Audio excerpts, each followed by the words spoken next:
Alors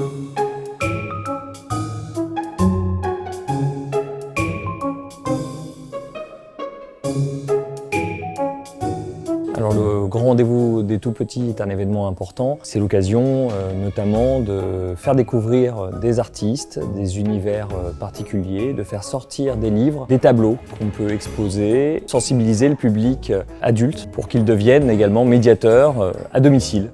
Nous avons organisé 2 actions. La première, le biberon littéraire, avec cette question: comment écrit-on pour les bébés, et qui est en mise en parallèle avec les tout petits bouts de livres qui posent la question suivante: comment lit-on au bébé?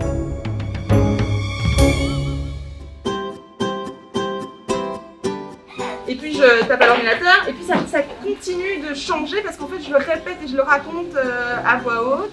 Et en fait ce que je fais même maintenant, c'est que je m'enregistre et après je m'écoute le raconter parce que je trouve qu'il faut que ça roule. On me racontait beaucoup d'histoires quand j'étais petite, mon papa surtout. Je le dis souvent, mais je me souviens de ses mains qui me paraissaient énormes, qui tournaient les pages du livre et le bruit que ça faisait. J'ai commencé à dessiner dans des petits carnets, je racontais, j'écrivais des petites histoires. Alors aujourd'hui, c'était la première fois que je faisais ça, mais c'était super intéressant de rencontrer à la fois le lecteur, donc qui est le parent souvent, et mon public qui est plutôt les petits. Et de voir comment est-ce qu'on crée une histoire pour les petits, montrer aux enfants que c'est un métier, montrer le matériel que j'utilise pour voir qu'en fait avant un livre, il y a toutes les étapes de création dans les carnets. Souvent je dis, mais par exemple, tu penses que ce livre-là, il a été imprimé combien de fois? Et souvent ils me disent 10, ou parfois ils me disent 1. Donc je dis, donc il y a juste celui-là et c'est tout.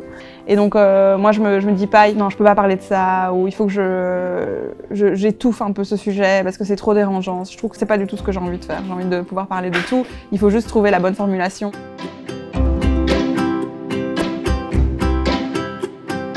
Il y en a des différents. Ça va des O, des I, des greux, des che, des p, des i. D'ailleurs ça marche.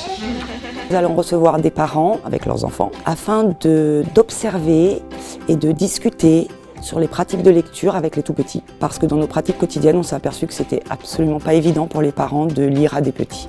Il n'y a pas d'âge. La première forme de littérature sont les berceuses. En leur chantant des petites berceuses, on les fait rentrer dans la littérature puisqu'on leur raconte une petite histoire. Donc dès la naissance, c'est la voix qui va relier le tout-petit à l'adulte.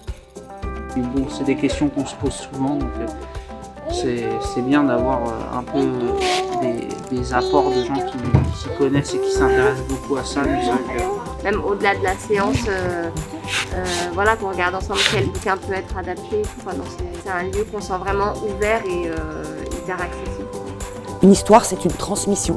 Donc en fait, même s'il ne comprend pas les mots, il entend sa langue, il s'ancre dans sa culture, il entend des jolies phrases, des jolis mots, des mots qu'il n'entendra peut-être pas dans le langage courant de tous les jours, parce que ça lui fait un beau bagage pour s'exprimer ensuite.